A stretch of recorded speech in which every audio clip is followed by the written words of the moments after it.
오늘 말씀의 주제는 열방을 지키는 교회라는 주제입니다. 본문 말씀 함께 찾겠습니다. 마태복음 24장 3절에서 14절까지의 말씀입니다. 제가 먼저 3절 읽도록 하겠습니다.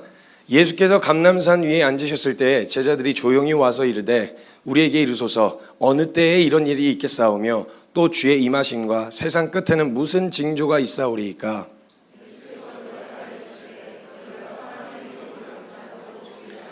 많은 사람이 내 이름으로 와서 이르되 나는 그리스도라 하여 많은 사람을 미혹하리라.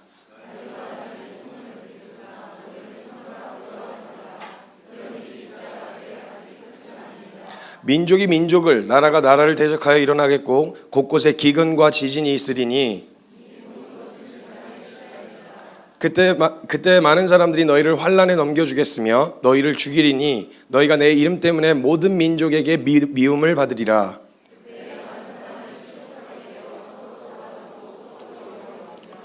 거짓 선지자가 많이 일어나 많은 사람을 미혹하겠으며 그러나 끝까지 견디는 자는 구원을 얻으리라. 이 천국 복음이 모든 민족에게 증언되기 위하여 온 세상에 전파되리니 그제야 끝이 오리라. 아멘. 제자들이 궁금했습니다. 언제 종말이 오고 언제 예수님이 다시 오시는 그 재림의 날이 올 것인지에 대한 궁금증이 생겨서 대놓고는 못 물어보겠고 조용히 틈을 보다가 예수님 옆에 가가지고 조용히 물었습니다. 혹시 그 언제 오실런지 미리 좀 알려주시면 안 될까요? 영화나 드라마 스포하듯이 좀 미리 조금 알려주시면은 그때에 맞춰서 대비를 좀 하지 않겠습니까? 미리 결말을 좀 알고 싶은 그런 마음 아니겠어요? 그래서 조용히 가서 묻습니다. 근데 예수님은 일단 이런 질문에는 대답을 잘 안 하십니다. 대답하는 게 그렇게 큰 의미는 없거든요. 그리고 이건 하나님의 마음을 정확하게 잘 파악하지 못하고 묻는 질문입니다. 여러분, 솔직한 말로 예수님이 언제 오시는지가 왜 중요한가요? 그건 아마도 우리가 하나님 앞에 재림하시기 전에 우리의 상태 때문이 아니겠어요? 안 알려주시는 게 제일 좋은 이유가 뭐냐면 이거 알려주면 큰일 납니다. 100% 몇 월 며칠에 오시는지 알려주시면 100% 막 살다가 그 마지막 날에 회개할 겁니다. 아마 사람들의 대부분 죄인의 정서와 본성이 딱 그래요. 아마도 진짜 많은 사람들은 그동안 땡길고 하고 싶은 거 다 하다가 마지막 전날에 모태신앙의 소원 아닙니까 그게? 죽기 전에 회개했으면 좋겠다.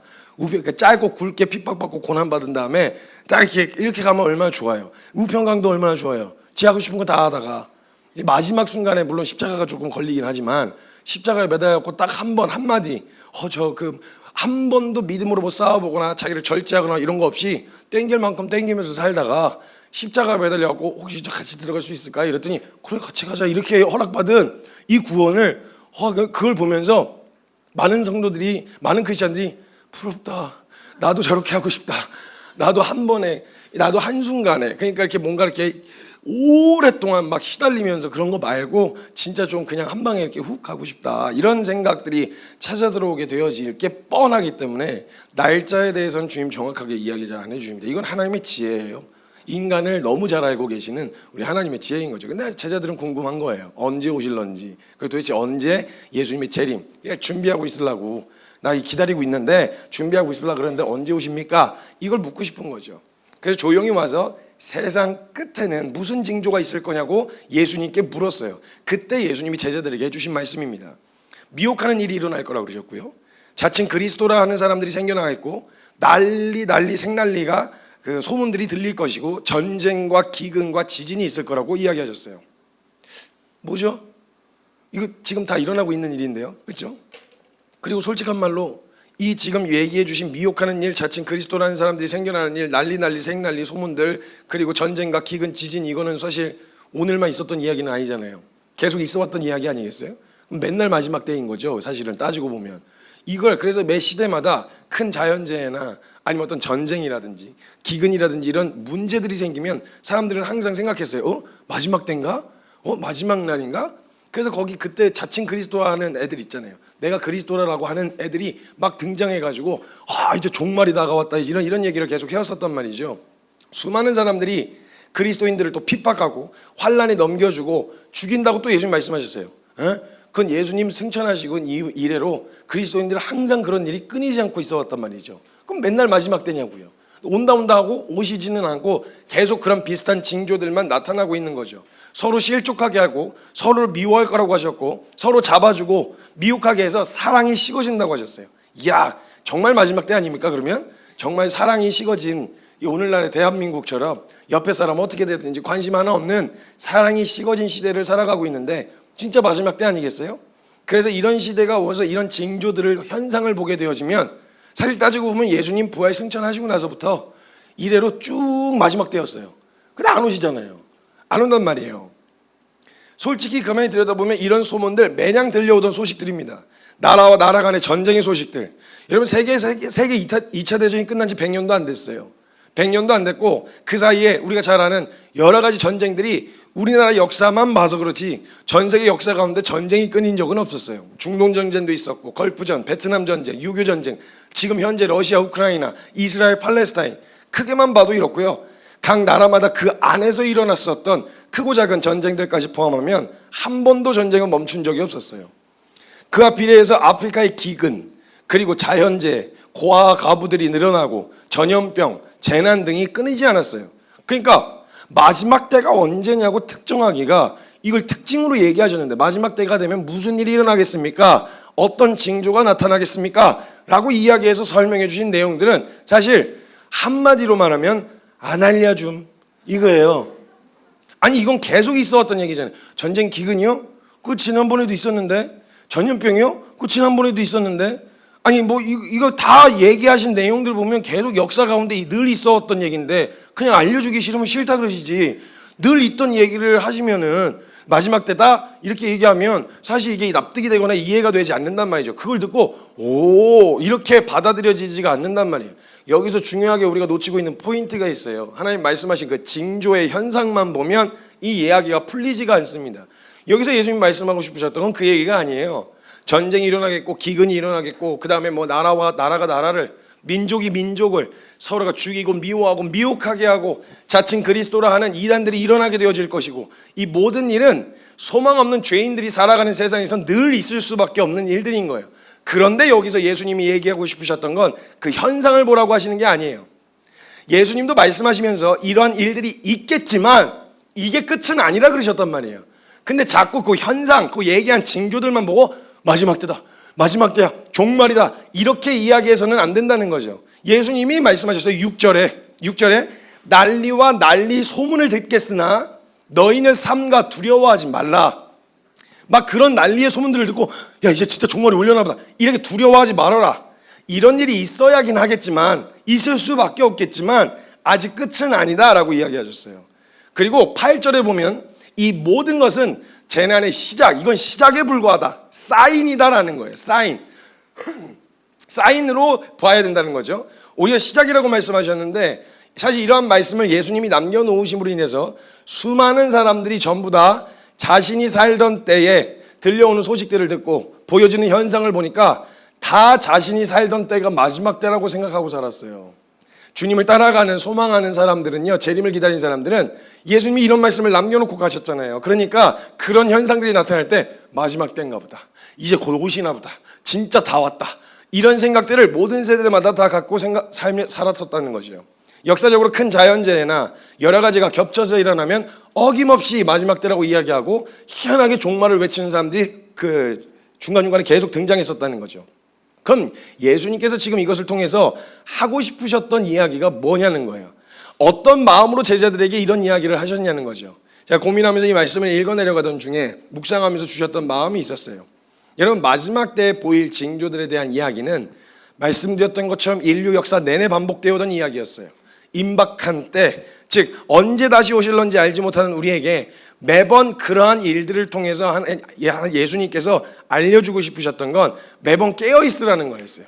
늘 반복되는 일상이지만 그러한 징조들이 나타날 거라고 남겨놓으신 그 말씀으로 인해서 그때 살았던, 그 시대를 살고 있었던 모든 그리스도인들은 곧 오시겠구나, 정말 주님 오시겠구나, 진짜 곧 오신다, 그날이 오면은 예수님이 말씀하셨던 대로 공의와 진리로 심판하시는 그날이 반드시 올 것이다. 그러니까 그 일을 통해서 보여지는 현상, 들리는 소문들, 난리 생난리의 소문들을 들을 때마다 그때마다 마지막 때를 상기하게 되어졌어요. 상기하게 되어지고 깨어있게 되어지는 거죠. 그래서 그때마다 이 우리에게 매번 그러한 일들을 통해서 어쩌면 그 이야기를 남겨놓으신 건 인생의 유한함을 깨닫고 인간의 무력함과 인생의 덧없음을 깨닫고 영원한 것을 소망하게 하시고 본질 앞에 세우시려고 하는 뜻이 아니었을까 하는 생각이 들었어요. 주님의 날이 도둑같이 임할 거라고 하셨어요. 주님의 다시 오심이 예상되어지는 시점이 시대의 변화나 현상이 아니라는 거예요. 그걸로 예측할 수가 없다는 거예요, 사실. 만약에 늘 편안하다가 갑자기 그런 사건 사고들이 빵빵 터지면 예측이 가능하잖아요. 없던 일이 갑자기 생겼으니까. 근데 지금 예수님이 얘기하신 건 인간 역사 이래로 늘 있던 얘기였단 말이에요. 늘 미혹했고 늘 예수 믿는 사람 핍박 당해왔고 늘 그런 상황 가운데서 서로를 속이고 사랑이 식어져가는 이런 일들이 분명히 있어왔단 말이에요.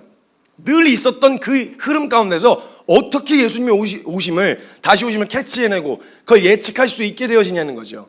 그래서 시대의 변화나 현상으로 예측이 되어지는 게 아니에요, 주님의 날은. 그러니까 어떻게 오시냐면 도둑같이 임하신다고 했는데 약간 어떤 느낌이냐면 오셨다고? 왔어? 이렇게 되는 느낌일 거예요.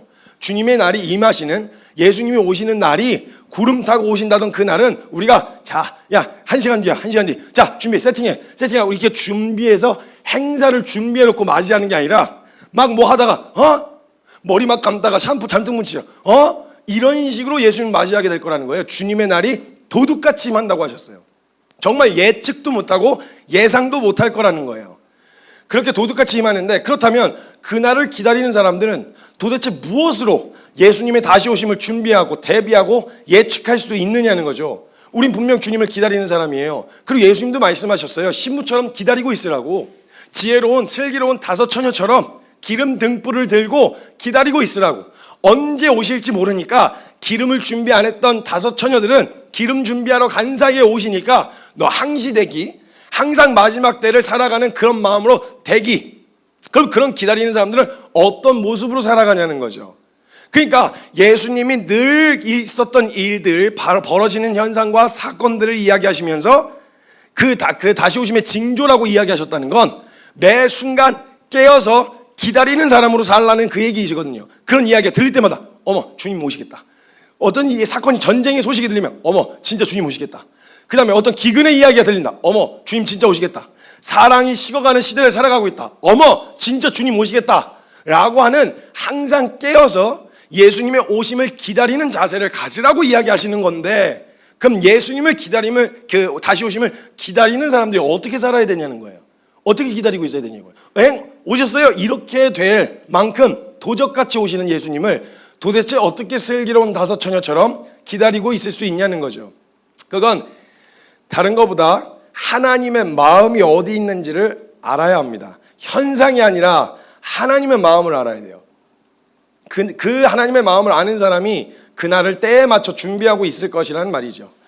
예수님의 다시 오심을 준비하는 신부로서의 준비는 과연 무엇일까요? 신부로서 단장을 하는 건 뭘까요? 근데 우리가 신부로서 단장하고 예수님을 오심을 기다리고 있어야 됩니다. 신부가 신랑을 기다리듯이 예쁘게 꾸미고 예쁜 모습으로 이렇게 준비하고 얼굴 퉁퉁 부어가지고 그냥 쌩얼로 맞이하는 게 아니라 준비한 상태로 예수님을 맞이하는 그 준비, 신부의 준비는 무엇이냐라고 생각하면 사람들은 대부분 나의 경건함으로 꼽습니다. 나의 경건함, 나의 순전함, 내가 어떻게 믿음으로 잘 살았고, 내가 어떻게 잘 해왔고, 내가 주님을 위해서 어떤 일을 해왔고, 내가 어떤 업적이 있고, 이 땅에서 내가 살아왔었던 삶을 성적표 삼아서 하나님 예수님이 오셨을 때 예수님 나 이렇게 살았어요. 예수님 나 이렇게 살았어요 라고 내 성적표를 뒤밀어서 너 정말 깨끗했구나, 너 정말 마음 잘 지켰구나, 너 정말 잘했구나, 이렇게 평가받게 되어질 거라고 생각합니다. 그래서 대부분의 준비는 나의 초점이 맞춰져 있어요. 내가 주님 만나기 전에 내가 깨끗해야 돼, 내 믿음이 좋아야 돼, 내 상태가 괜찮아야 돼, 나의 순결함을 지켜야 돼. 근데 이게 나쁘다는 말이 아니고 잘못됐다는 말은 아닙니다. 그런데 신랑을 기다리는 신부는요, 내가 생각하기에 신랑이 좋아할 것 같은 것으로 꾸미는 게 아니고요, 신랑이 좋아하는 것으로 꾸며야죠. 그렇죠? 그러니까 사람들은 내가 어떻게 해서 하나님은 내가 이걸 드리면 기뻐하시겠지가 아니라 정확하게 신부가 다시 신랑이 왔을 때 이렇게 하면 신랑 스타일을 정확하게 알아야 됩니다. 그냥 요즘 같은 시대에는 그 답정너에라 그러죠. 답은 정해져 있으니까 너는 대답만 하라고. 남자의 스타일이나 관심은 안중도 없고요. 내가 좋아하는 걸 너도 좋아해. 내가 원하는 걸 너도 원해. 이렇게 되면은 이제 어려워지는 거죠, 사실은. 그래서 그 리액션이 정해져 있더라고요. 그 웨딩 드레스 그 입는 거기 가면요, 가르쳐 주신대요. 거기 직원들이 커튼 거치면요, 막 이렇게 하고 막 그래서 울면 제일 좋고요. 그래서 막 입을 틀어막고 막 이렇게 하라고 가르쳐 준대요. 이게 아니잖아요. 정말 우리가 신부가 신랑을 기쁘게 하고 싶다면 진짜 신랑이 원하는 게 뭔지 알아야 되지 않겠어요? 그가 원하는 것으로 준비해야 된단 말이죠. 내가 나의 경건함, 나의 순결함 이걸 지키는데 하나님이 거기에다 관심을 두고 살아가는 걸 정말 원하셨을까요? 예수님이 다시 오시려고 하실 때 정말 주님을 기다리는 신부들에게 그걸 원하셨겠냐는 거예요. 많은 사람들은 마지막 날에 죽어서 주님을 만나든 다시 오셔서 만나게 되어지든 예수님을 만날 날에 나의 인생을 성적표를 삼아서 주님 앞에 선다고 생각하기 때문에 내가 이 땅에서 어떻게 살았는지에 굉장히 예민합니다. 내 성과, 나의 삶. 성경에서도 요한계시록에 보면요, 7 교회를 향해 하셨던 말씀을 비춰보면 내가 너의 행위를 안다, 이런 이야기를 계속 해오셨던 걸로 봐서는, 반복적으로 말씀하셨던 걸 보면 우리가 이 땅에서 어떻게 살았는지가 하나님의 심판대 앞에서 어떤 이야기를 듣는지와 아주 무관하지는 않다는 거예요. 어떻게 살았는지가. 그런데 그런 생각을 갖고 있다 보니까 하나님의 마음보다는 내가 이 땅에서 어떤 삶을 살았는지와 내가 과연 구원의 확신이 찰 만큼의 모습이 있어야 한다, 내가 그런 모습을 갖고 있는가, 여기에 초점이 맞춰지다 보니까, 나의 믿음의 상태에 집중하다 보니까 누군가를 살필 여력이 없어요. 지금 내 믿음도 하나님 앞에 섰을 때 잘했다 칭찬받을 만한 믿음인지 확신이 안 서는데 내가 다른 사람을 어떻게 케어해요? 돌아볼 여력이 없는 거예요. 넌 너대로 알아서 해. 넌 너대로 알아서 하고, 나 지금 내 믿음 하나 건사하기도 힘들어. 내 인생 하나 건사하기도. 알아서 해. 누구를 살필 여력이 없는 거죠. 그런 징조들을 통해서 마지막 때가 임박했다는 걸 깨달을수록 불안한데, 내 믿음은 지금 주님이 곧 오신다고? 그럼 어떻게 해야 돼? 나 잘 믿어야 돼. 그것도 이거 나름 진지한 사람들이 하는 고민이에요. 나 하나님 앞에서 순전해야 되는데, 나 하나님 앞에서 깨끗해야 되는데, 내 믿음을 잘 지켜야 되는데 라고 하는 내 믿음을 잘 지키는 내 믿음 자체가 불안하니까 누구를 살피거나 누구의 믿음이 어떠냐, 정말 주님 보시기에 인정받을 만한 믿음인가에 대해서 살펴주고 돌아볼 여력은 없는 거예요. 나 하나 구원받기도 벅차고 감당하기가 어려운 거죠. 남의 영혼을 생각할 겨를이 전혀 없는 거예요. 근데 성경에서 가만 보면 예수님께서 하신 일들과 말씀들만 본다면요, 그냥 솔직히 말씀드리면요, 구원받는 건 어려운 게 아니에요. 예수님이 성경에 나타난 스토리만 본다면 우리가 구원받고 천국 가는 건 사실 어려운 일이 아니에요. 어렵다고 생각하시죠. 내가 엄청 잘 살아서 하나님이 요구하시는 수준에 딱 이르러가지고 그래, 너 믿음의 사람이다, 너 천국 가자, 이렇게 해서 데리고 가는 거라고 생각하시는데, 성경에서만 보면, 내용으로 보면 우리가 그렇게 어려운 것이라고 만들어놔서 그렇지, 성경에서 얘기하는 구원과 천국은 들어가기가 어려운 게 아니에요. 사실은 만약에 여러분 성경에서 우편강도가 들어갈 천국이면 못 들어갈 인간이 어디 있어요? 솔직한 말로. 나는 우편강도보다, 대부분의 사람들은 이제 그런 생각을 하시겠죠. 우편강도 어떻게 살았는지 모르겠지만 그 우편강도가 십자가에 매달릴 정도면 사회적으로 이거 완전 쓰레기였다는 거예요. 쓰레기. 그러니까 여러분, 우리가 죄인이라고 고백은 하지만 우리도 나름대로 등급이 있거든요. 동급 취급당하기 싫은 등급이 있어요. 그래서 사람들이 전 죄인입니다, 전 죄인이에요 라고 얘기하는데, 자기보다 더 쓰레기, 약간 질 나쁜 애가 와가지고 닌 진짜 죄인이다, 너 나랑 비슷하다 진짜, 이러면 기분이 약간, 내가 내 입으로 죄인이라고 하는 건 괜찮은데 남이 나보고 죄인이라 그러면 네가 할 소리는 아니야, 내가 네보다는 나아, 이렇게 벌써 등급이 나눠져 있다는 거예요, 우리 안에. 그러니까 사실 따지고 보면 우편강도가 들어갈 천국이에요. 그 마지막 순간 앞에서도 들어갈 수 있는 천국이고 열렸던 문이라면 사실 들어가는 게 어려운 길은 아니라는 거예요. 어려운 건 예수 그리스도가 다 하셨고 우리는 믿기만 하라는데 사실 어려운 이유는 없죠. 그것도 좁은 길, 좁은 문이라고 한 것도 내가 이루어서 내가 얻어낸 게 값을 지불하고 얻은 게 아니기 때문에 그 가치를 몰라서 거기 들고 들어가면 안 되는 것들 내려놓는 씨름에 어려움을 느끼긴 해도, 사실 거기 들어가는 문과 가는 길이 좁고 협착하긴 하지만 그렇다고 못 갈 길은 아니라는 거거든요. 길이 있다는 거잖아요. 아예 없는 길인데 네가 알아서 찾아와라 그러신 것도 아니고, 들어가는 문도 만들어 놓으셨고 가는 길도 만들어 놓으셨는데, 솔직히 길이 넓으면요 힘들어요. 더 복잡하다고요. 여러 갈래 길이 막 나눠지고, 막 나눠지면 이거 뭐가 맞는지 매 순간 갈림길마다 고민해야 되는데, 좁고 협착하면요, 아무 생각 안 해도 그 길로만 계속 가면 돼요. 별 생각 안 해도 돼요. 좁고 협착하니까. 아니면 그 넓은 길로 가면 이렇게 지그재그로도 갈 생각을 하고 뭐 이렇게 하잖아요. 근데 좁고 협착하면 어디 가 쉴 데가 없어요. 끝에 가서 쉬어야 되겠다. 아주 단순한 태도로 갈 수 있거든요. 그래서 사실 어려운 건 아니에요. 들어가는 문이 좁지만, 협착하다고 말씀하셨지만 어려운 건 아니라고요. 어려운 건 모든 것을 다 예수 그리스도가 하셨고 우린 믿기만 하라는데 이게 어려울 이유는 없죠. 그런데 우리에게서 이게 어렵게 느껴지는 이유가 있다면 예수 그리스도가 이루신 구원을 내가 다시 이루어 보려고 하는 거죠. 예수님이 이루신 구원은 예수님이 이루신 거고, 내 구원은 내가 노력을 해서 얻어내야 하는 것이라고 생각하게 되어지는 거예요. 예수님은 예수님께서 이루신 그 일이 내게 이루어진 일이라고 믿으면 그 구원이 너의 것이 될 거라고 이야기하신 건데, 우리는 예수님이 이루신 구원은 그 구원이고 난 나대로 그 요구하신 기준에 또 충족시켜서 내가 구원을 얻어내야 한다는 압박과 두려움이 있는 거예요, 우리 안에. 그러다 보니까 구원을 받은 백성으로서 사는 삶이 아니라 또 구원을 받았다고 하나님을 믿는다고 말은 하는데 구원을 또 얻기 위한 신앙생활을 하니까 어려움을 느끼시는 거예요. 두려움을 느끼고요. 정말 구원은 이미 이루어져 있는 거고 그것을 믿는 믿음으로 살아간다라고 한다면 사실 어려울 주제가 아닌데, 근데 이걸 한 예수님 따로 나 따로 이렇게 별개로 풀어놓고 생각을 하게 되어지니까 내가 또 이루어야 되는 거죠. 와, 예수님 채찍 맞으셨네. 와, 예수님 그 창이 찔리셨네. 가시면류관 있으셨네. 예수님 쓰셨던 거 내가 또 써야 되고, 예수님 찔리셨던 창을 내가 또 찔려야 되고, 박히셨던 십자가에 내가 다시 또 못 박혀야 되는 거죠. 또 이루어야 되는 거예요, 내가. 여러분 기억하셔야 됩니다.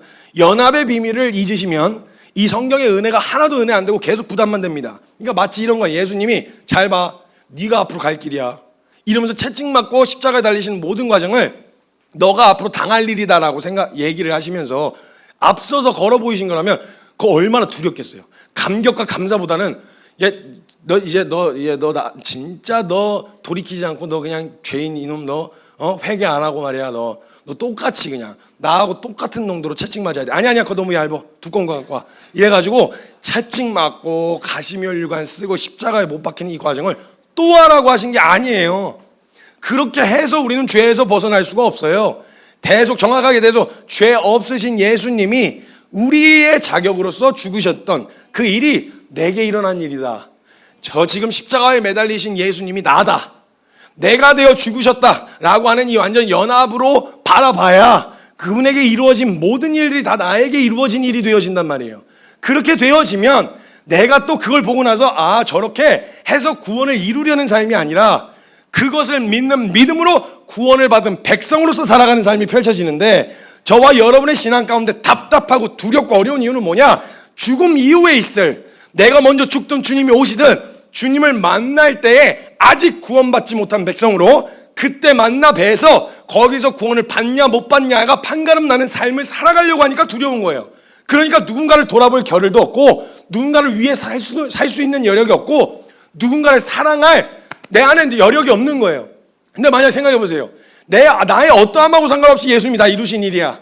내가 그런 죄인인 거 알고 날 위해 죽으셨어. 그 일이 다 이루어졌고 난 그것을 믿는 믿음으로 내게 그 구원이 이루어졌어.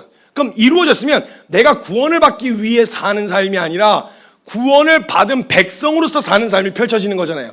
다른 말로 하면 이런 겁니다. 나는 온전한 사랑을 받았어요. 근데 받았다고 말하는데 못 받은 사람은 사랑을 받기 위해 사랑받을 만한 사람이 갖추는 것들을 갖추기 위한 삶이 아니라 이미 사랑받은 자로서 살아가는 삶이 펼쳐져야 된단 말이에요.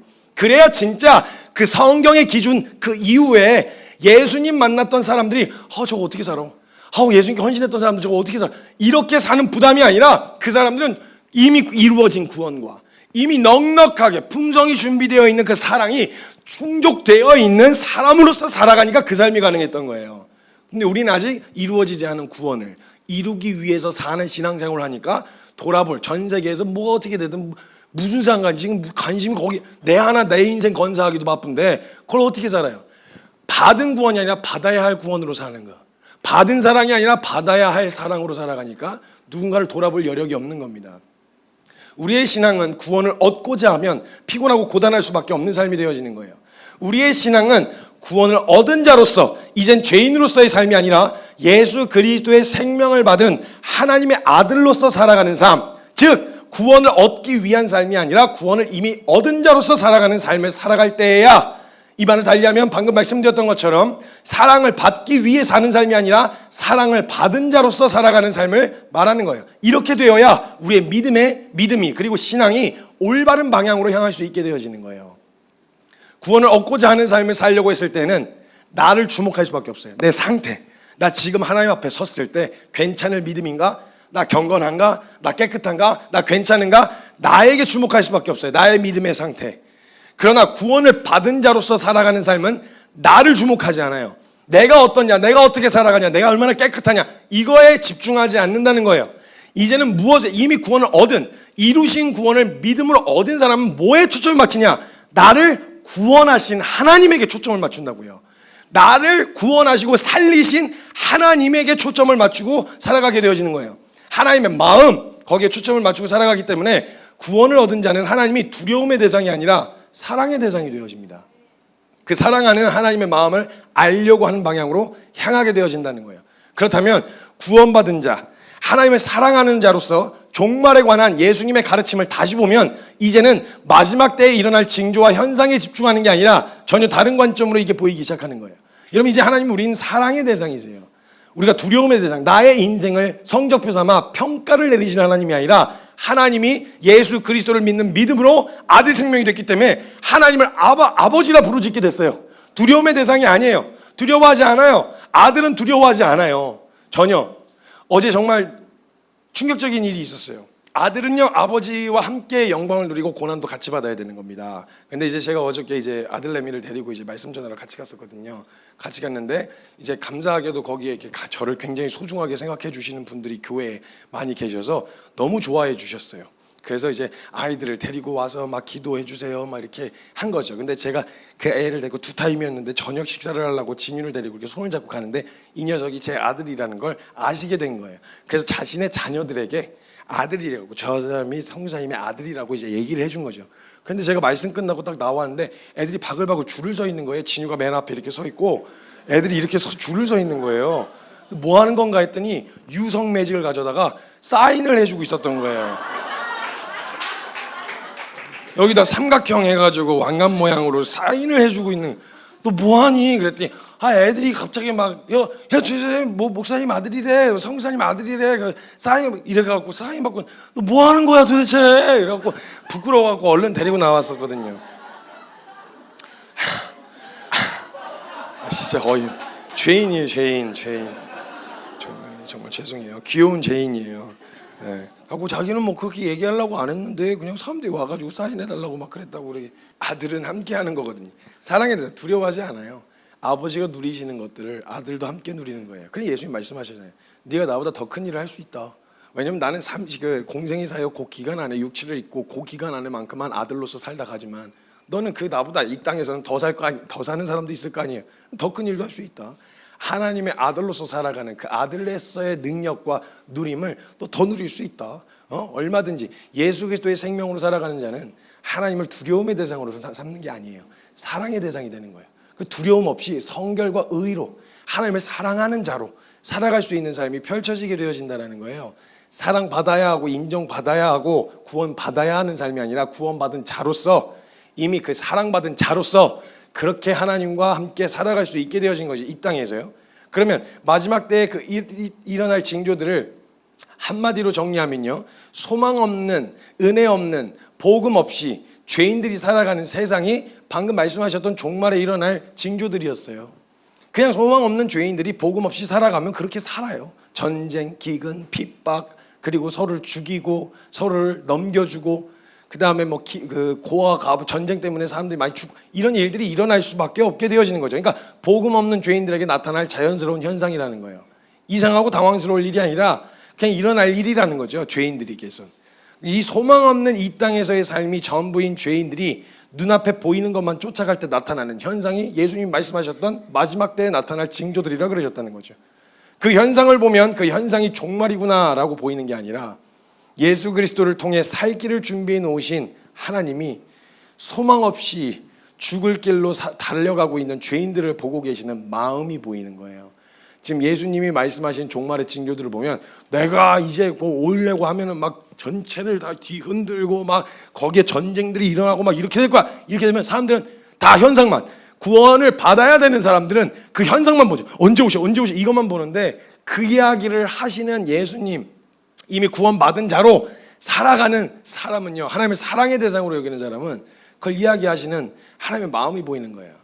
여러분, 성경에서 하나님이 심판을 경고하실 때 항상 살 길과 구원의 메시지가 더 선명하게 드러나도록 앞에 밑밥을 까신 거라는 거 아세요?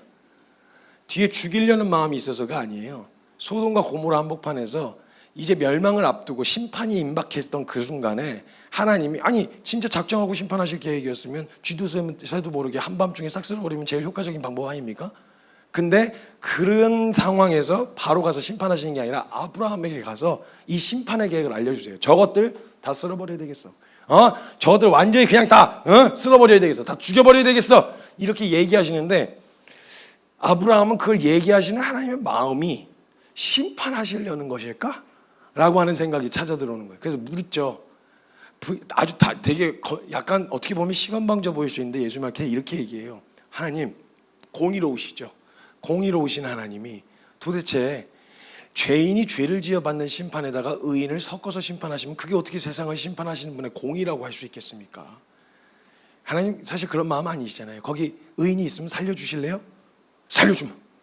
지금 바로 단호하게 이렇게 얘기하셨다는 얘기는 뭐예요? 죽이고 싶다는 얘기 아니라 살리고 싶다는 거잖아요. 근데 살릴 사람이 의인 50이 그 땅에 없는 거예요. 그러니까 그 의인 찾으러 거기 가신 거 아니겠어요?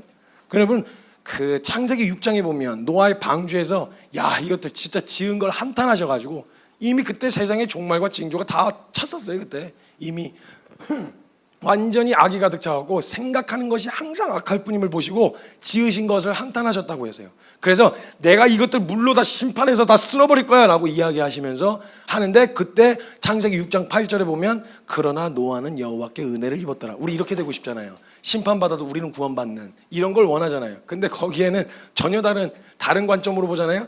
여기서는 다른 게 보여요. 창세기 6장 8장에 한글 성경으로 보면 그러나 노아는 여호와께 은혜를 입었더라. 그러니까 다 죽는데 하나님 말 잘 들었던 노아만 싹 건져내서 살려주겠다 이 말처럼 들리는데, 원어에 보면 다른 이야기처럼 다른 이야기로 나와 있어요. 창세기 6장 8절에 히브리어 원어가 이렇게 적혀 있어요. 베노아흐 마착 한 베에네 아두나이.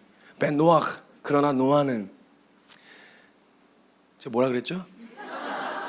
그러나 노아는 마차 발견하다 헨, 은혜를, 베에네 아두나이, 여호와의 눈 안에서. 그 이야기를, 심판을 경고하시는 하나님이 말씀을 하시는데 그 눈 안에는 살리고 싶어 하시는 은혜가 보이는 거예요.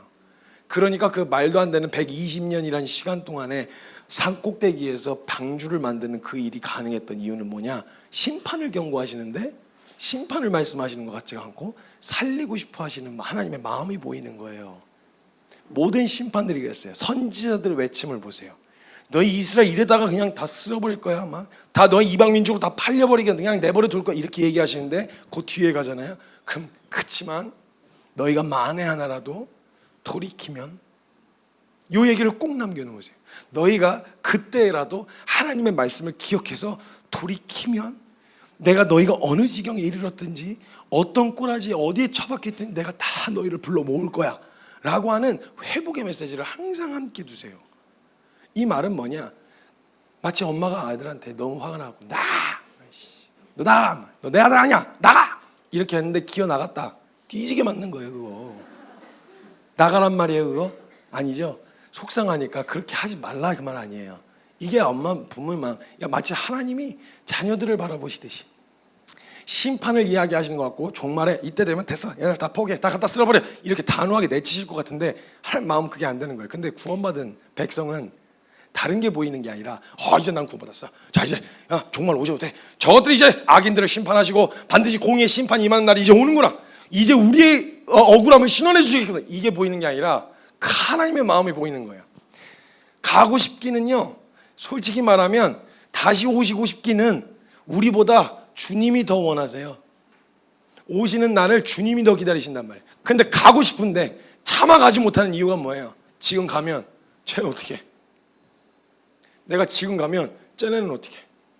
내가 지금 가면 저 나라는 어떻게 해? 내가 지금 가면 분명히 하나님 마음도 아프세요. 자신의 백성들이, 하나님을 사랑하는 자신의 백성들이 핍박을 당하고 미움을 당하고 곳곳에서 죽임을 당하는 이 일을 들을 때마다 예씨 그냥 가버려? 예씨 그냥 해? 내 백성들이 핍박받고 내 백성들이 내쳐지고 그냥 모진 고문을 당하고 고난을 당하고 있는 그 이야기를 주님 모르실 리 없는데, 그걸 즐기시는 하나님이 아니라면 반드시 그 소식을 듣고 이것들이 진짜 내가 내 백성 그냥 확 건져내라, 그냥 가? 지금 가? 내가 그냥 다 뒤집어 엎어버려? 근데 그러려가도 차마 못 가는 이유가 있다면, 지금 가면 쟤네 어떻게 해? 마지막까지 죽기 전에 여러분 예수님 십자가에 매달리시면서 하셨던 기도가 저들의 죄를 저들에게 돌리지 말아달라고 하셨던 예수님이 만약에 죄에 대한 값을 즉각적으로 심판하시기를 원하셨다면 당장 오시고 싶으시죠. 당장 이거 처리하고 싶으시죠. 그런데도 지금까지 안 오시는 이유가 뭐겠어요? 다른 게 없는 게. 근데 이걸 하나님의 마음을 구원받은 백성들은 다른 게 보이는 게, 내 신앙의 상태, 내 믿음의 상태, 내가 이 땅에서 어떻게 잘 사냐, 여기에 집중하는 게 아니라 하나님의 마음이 보이는 거예요. 하나님은 어떤 마음으로 이 상황에서 이 말씀을 하시는지가 보이기 시작하는 거예요. 예수님의 가르침은 결국은 살 길이 있는데 모르고 사는 소망 없는 죄인들이 살 길이 있다라는 거, 살 길이 준비해 놓으셨다라는 거, 이것을 알려주고 싶으셨고 그들이 그 살 길로 다시 돌아오기를 기다리고 계셨다라는 것과 같다는 거예요.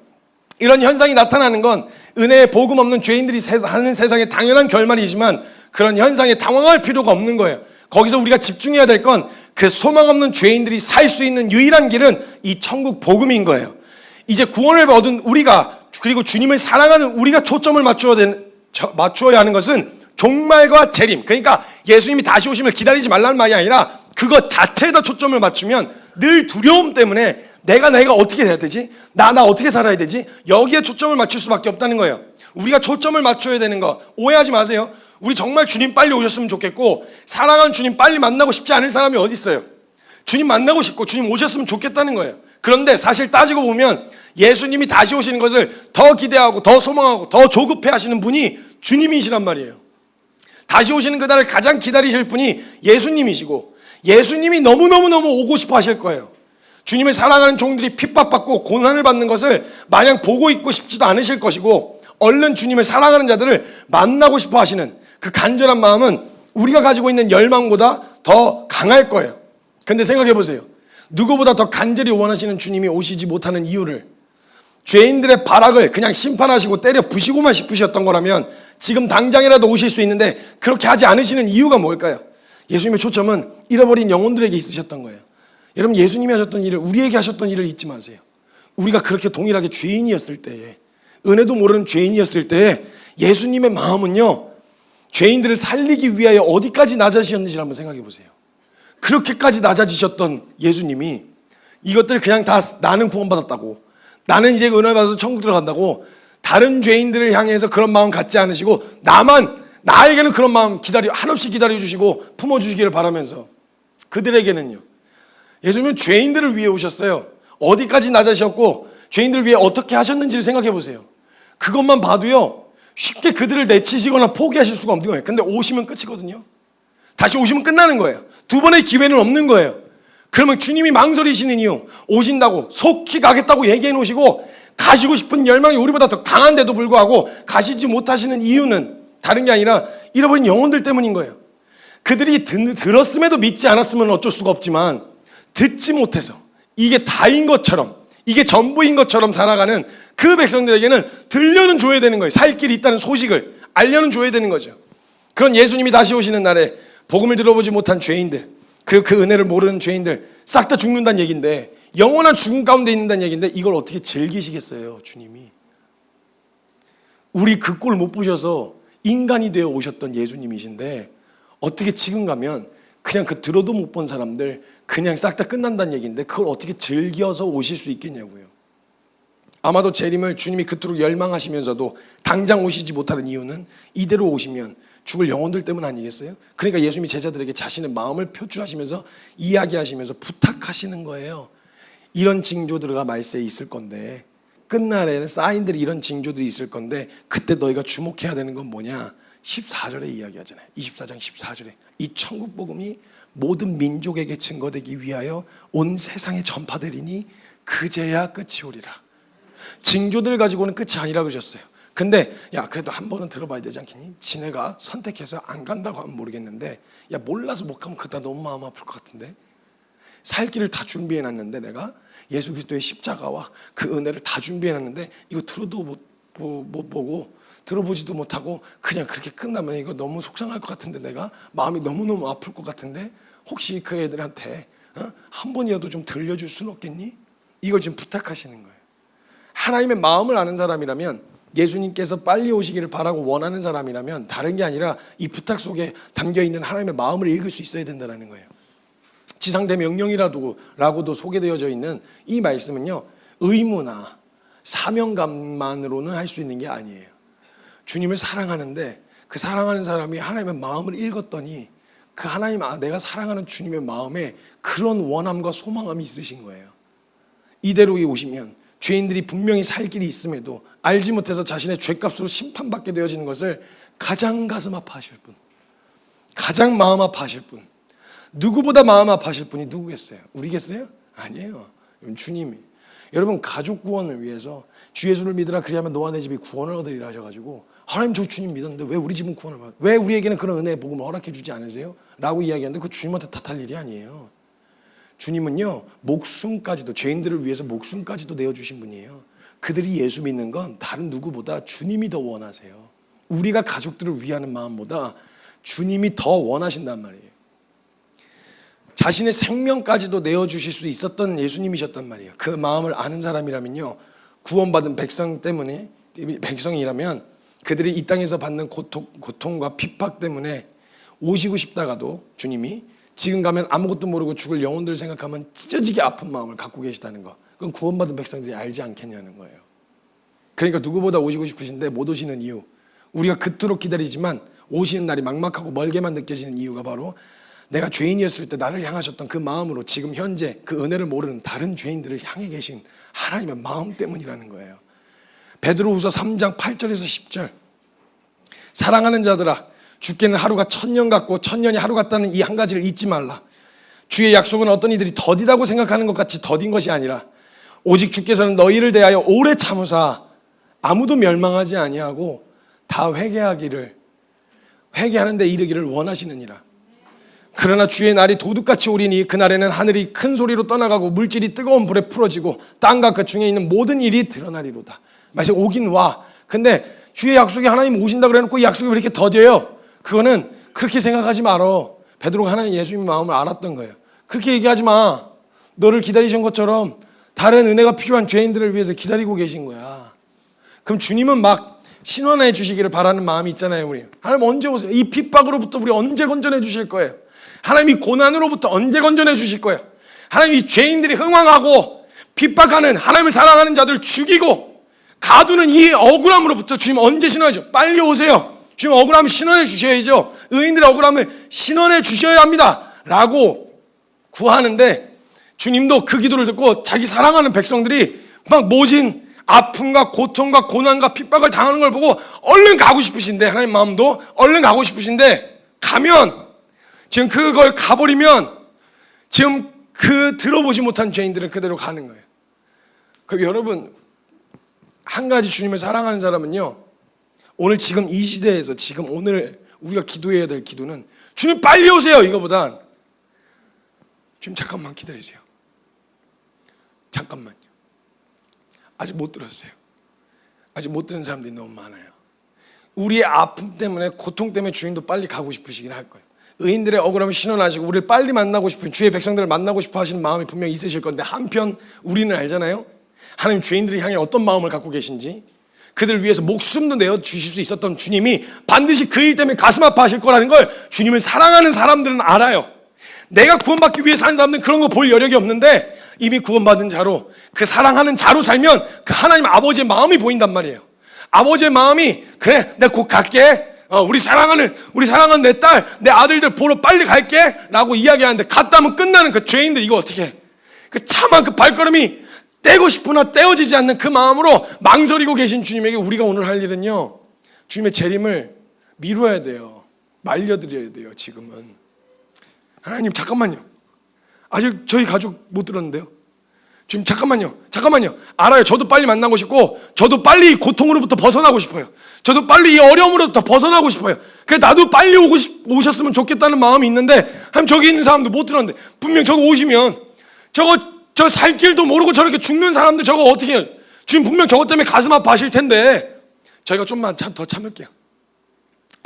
우리가 조금만 더 견딜 테니까 조금만 기다려보세요. 지금 당장 오시지 마시고 조금만 기다려보세요. 우리가 좀 더 참을게요. 우리가 좀 더 견뎌볼게요.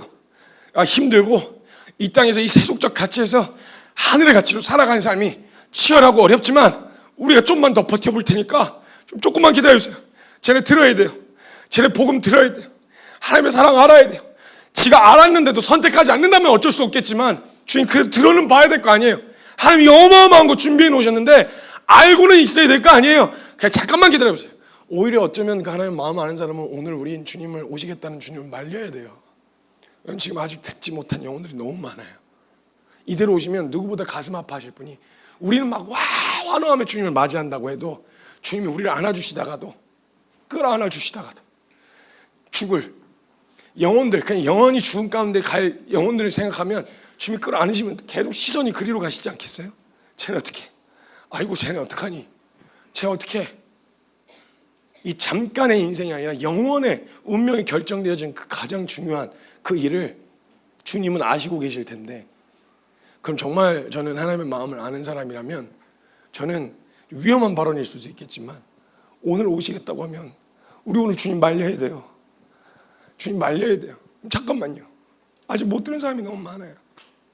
이 길거리에, 그리고 하나님 제 주변에 제 가족들, 제 친구들, 그리고 우리가 듣지 못했던 저 나라에 있는 영혼들, 하나님 아직 못 들으면 잠깐만 기다리세요.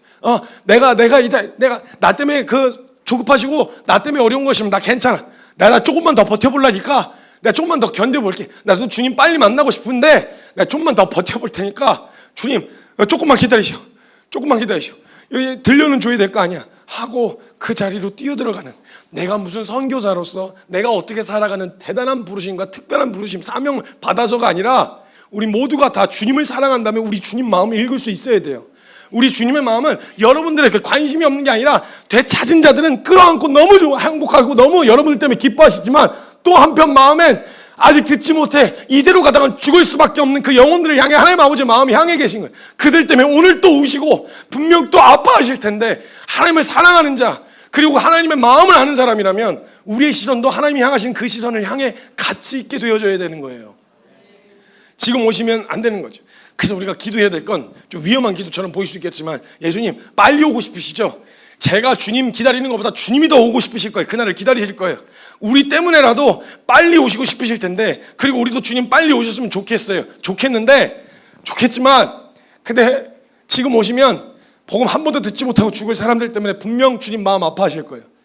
조금만 더 견뎌볼 테니까, 우리가 조금만 더 참아볼 테니까 한 사람이라도 더 돌이켜 은혜의 복음을 드릴 수 있게 이 땅에서 내가 조금만 더 견뎌볼 테니까 지금은 오지 마세요. 예수님의 재림 이후에 있을 심판으로부터 열방을 지켜내는 것, 이렇게 누구보다 오시고 싶은 예수님을 말려서 그 사이에 한 사람이라도 더 이 은혜의 복음의 소식을 들려줘야 하는가, 그것이 저희 키퍼스 처치가 가지고 있는 지켜야 할 핵심적인 가치 7가지 중에 한 가지인 열방을 지키는 교회의 사명입니다. 오실 때가 됐는데 오심을 막을 수는 없어요. 근데 우리는 알아요. 빨리 오셔서 빨리 된 이 말이 아니라, 오시고 싶으신 마음은 알겠는데 잠깐만요, 그 사이에 제가 어떻게든 하는 마음 아니까 한 사람이라도 더 건져내 볼게요 라는 마음으로 우리에게 맡겨주신 자리, 그 현장, 할 수 있으시거들라 주님 마음이 향해 있는 복음을 단 한 번도 들어보지 못한 현장으로 나아가는 그 삶으로 뛰어들어가는 것이 바로 구원받은 백성들의, 주님을 사랑하는 사람들의 특별한 삶이 아니라 당연한 삶입니다. 당연한. 키퍼스 처치에는 7가지 핵심 가치들이 존재합니다. 말씀을 지키는 교회, 믿음을 지키는 교회, 마음을 지키는 교회, 생명을 지키는 교회, 다음 세대를 지키는 교회, 하나님의 이름을 지키는 교회, 그리고 열방을 지키는 교회입니다. 열방을 지킨다는 건 다른 의미가 아니에요. 예수님이 다시 오시는 결정을 하시기 전에 들어야 할 사람들에게 이 천국복음 들려주는 것, 듣고도 거절하면 모르겠지만 듣지 못하고 재림하신 예수님을 만나지 않도록 왜냐하면 그건 예수님이 가장 가슴 아파하실 일이기 때문에.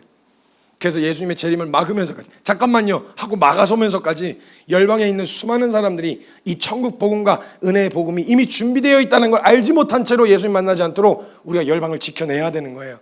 이것이 우리의 핵심 가치이며 키퍼스 처치가 열방을 지키는 교회의 의미인 겁니다. 그래서 오늘 우리는 열방을 지켜낼 그 한 사람을 저는 파송합니다. 그리고 우리 모두가 한 사람만 열방으로 나아가는 것이 아니라 우리 모두가 한 사람이 천하보다 귀하다 하셨으니까 한 사람을 섬기는 일은 열방을 섬기는 일과 같습니다. 그래서 열방을 지켜내는, 한 사람을 지켜내고 열방을 지켜낸, 같은 의미입니다. 그런 사명을 가진 선교사 이하의 삶은, 키퍼스 처치 성도라면 그 이하의 삶은 존재하지 않습니다. 열방을 지켜내는 자로 함께 서는 교회가 되셨으면 좋겠습니다. 지금 잠깐 같이 좀 기도합시다. 무엇이 하나님, 예수님 다시 오시는 주님을 만나 뵀을 때 뭘 들고 서 있으면 하나님이 가장 기뻐하실까? 주님이 가장 기뻐하실까? 하나님, 저 이렇게 살았습니다. 하나님, 저 이런 모습으로 넘어지지 않고 흔들리지 않는 믿음으로 저 이렇게 살았습니다. 이런 걸 기뻐하실까? 예, 기뻐하실 것 같긴 해요. 잘했다. 착하고 충성된 종아, 잘 견뎠다. 잘 참았어. 마음 잘 지켰다. 주님이 분명 이걸로 기뻐하실 거라고 생각이 되어져요. 근데 하나님이, 우리 주님이 무엇에 정말 기뻐하실까라고 생각하면, 막 진짜 쉽지 않았는데 제가 진짜 지독하게 안면하는, 지독하게 소망 없는 이놈, 제가 어떻게든 끌고 주님 앞에 왔습니다. 모습은 좀 너덜너덜해지고 좀 그런 모습으로 서 있더라도 하나님이 가장 기뻐하실 일이 우리가 한 사람이라도 더 데리고 가는 거, 주님 앞에 한 사람이라도 더 세우는 거. 사람을 변화시킬 능력은 없지만 복음이 능력이니까, 능력의 복음이 그 사람을 바꿔놓을 수 있도록 들려는 줄 수 있지 않겠어요? 우리 주님을 만날 때 주님이 가장 기뻐하신 열매는 내가 얼마나 많은 것을 이뤘느냐가 아니라 주님이 사랑하시는 한 영혼, 그 영혼들과 함께 주님을 만나면 주님이 가장 기뻐하실 것 같아요. 돌아오는 것을 보고 기뻐 춤을 추시는 주님, 다른 어떤 내가 이 땅에서 이루어낸 업적보다 한 영혼이 주님께 돌아오는 일을 가장 기뻐하실 하나님. 여러분, 우리도 그 소망이 있지 않습니까? 가족 구원, 여러분들의 가족들이 가족 구원을 얻는 거, 저는 잘 몰랐었는데 그 왜 가족이, 온 가족이 예수 믿지 않는 가정은 손에 손잡고 같이 주님 맞이하고, 손에 손잡고 같이 예배하고, 손에 손잡고 같이 믿음의 길 걷고 싶은 소망함들이 있지 않습니까? 저도 훈련을 시키다 보니 저희 사역자들, 선교사들 이야기를 들으면 가끔 참 많이 가슴이 아플 때가 있어요. 저는 그런 거 경험해 본 적이 없었는데 쟤들은 기도하면서 늘 기도 제목이에요. 가족들을 위한 기도 제목. 울면서 기도하더라고요. 생일 때마다 축복해주고 기도하면, 하나님, 우리 엄마 아빠 이 복음 알고 이 믿음의 길 같이 갈 수 있었으면 좋겠어요. 사랑하는 언니, 오빠, 형, 누나, 동생 이 은혜 알아서 같이 갈 수 있었으면 좋겠어요 하고 늘 기도하더라고요. 우리의 주변 가족들뿐만 아니라, 여러분, 내 가족 다음에 주변 이웃 다음에 열방이 아닙니다. 여러분, 하나님이 우리에게 주신 영혼들의 방향은요, 온 유대와 사마리아와 땅끝까지 동시다발적으로 일어날 일이라는 거예요. 이 말은 유대가 열방 안에 있고, 유대가 열방이고, 사마리아가 열방 안에 있고, 사마리아가 열방이고, 내 가족이 열방이고, 열방이 내 가족인 거예요. 열방 안에 내 가족이 있으니까. 그러니까 내 가족 먼저, 그 다음 누구, 이런 얘기를 하자는 게 아니에요. 여러분, 내 가족은 열방 안에 있는 한 사람 아니겠어요? 그 열방을 섬기는 일이 곧 내 가족이 섬기는 일이 될 수 있고, 내 가족을 섬기는 일이 곧 열방을 섬기는 일이 될 수 있는 거예요. 이걸 구분 지으시면 안 돼요. 무엇이 먼저냐, 닭이 먼저냐, 알이 먼저냐, 이런 얘기 하자는 거 아니에요. 근데 우리는 한 가지 확실하게 알고 있는 건, 하나님 앞에서 복음을 듣지 못한 채로 서는 일이 일어난다면 누구보다 가슴 아파하실 일이, 내 가족에게 느끼는 안타까움보다 우리 주님이 느끼실 안타까움이 더 크다, 이 말이에요. 그 열방에 들려지는 수도 없이 죽어가는 이야기들, 지금도 대한민국 안에서 1년에 몇몇 명씩 죽어가는, 자살로, 사고로 죽어가는 수많은 사람들이 홍수 한복판에 마실 물이 없다고 교회가 5만이 넘게 버티고 있는데 이 땅 가운데서도 복음 모르고 죽어가는 영혼들. 전 열방에 들려주는 이가 없어서, 듣기만 하면 살아날 영혼들이 널려 있는데 들려주는 자가 없어서 거기서 아무것도 모른 채 그게 다인 줄 알고 살다가 죽는 그 영혼들을 향한 아버지의 마음 너무너무 답답해. 그냥 지금 당장 가서 알려라도 주고 싶으면 가면 끝나니까 발만 동동 구르고 계신 우리 주님의 마음을 아는 사람들이라면, 아니 내가 거기에 부르셨냐, 내가 거기에 대한 마음이 있냐 없냐 이게 아니라 그냥 주님한테 하나님 마음 아프세요? 제가 가요. 제가 갈게요. 뭐 아프리카로 가라 이런 얘기가 떨어진 게 아니고 뭐 어디로 가라 이런 얘기 떨어지지 않았는데, 하나님의 마음을 아는 사람이면 하나님 저희 가슴 아프세요? 마음 아프셔요? 제가 갈게요. 제가 나 괜찮아. 난 그 사랑 받았으니까, 난 이미 충분히 그 은혜 받았으니까 나 괜찮아. 내가 갈게. 내가 좀만 기다리셔. 내가 가볼게. 이렇게 그냥 그 자리에, 하나님이 마음 아파하시는 그 자리에 뛰어들어가는, 주님을 사랑하는 사람들. 그래서 열방을 그 심판으로부터 지켜내는 하나님의 은혜로 준비해 놓으신 이 생명의 길로 인도하는, 이것이 우리가 존재해야 될 이유 아니겠습니까 여러분? 이 시간 같이 기도할 때 먼저는 이어서 진행되어지겠지만 이 교회가 함께 한 사람의 교회를 열방으로 파송합니다. 하나님 그 열방으로 파송된 그 교회가 그 자리에서 교회가 되게 하여 주셔서 예수 그리스도의 십자가가 높이 들려지고 살 길이 있음을 그들이 알게 되어지는, 하나님 그 증인을 통하여 그 이런 일들을 행하여 주시옵소서. 그리고 하나님 저를 한 사람의 교회로 열방을 품는 열국의 어미가 되게 하셔서, 주여 수많은 영혼들이 어디로 가야 할지 모를 때 이정표 되게 하셔서, 주여 나를 통하여 하나님 마음이 시원하게 되어지는, 가슴 아파하시는 그 잃어버린 영혼들이 우리를 통하여 그리스도의 복음, 이 천국 복음이 들려지고 알게 되어지기를 주여 우리를 사용하여 주시옵소서. 이건 누구 하나를 보내는 파송 예배가 되어서는 안 됩니다. 여러분, 저와 여러분이 주님 앞에 결단하여 헌신하는 헌신 예배가 되게 하셔야 됩니다. 이 시간 같이 기도할 때 주여 저를 사용하여 주시옵소서. 하나님 아버지의 마음이 아픈 게 저는 가장 마음이 아픕니다. 하나님 저를 사용하셔서 하나님 마음을 시원하게 해드릴 수 있는 그 자리로 우리를 보내주시옵소서.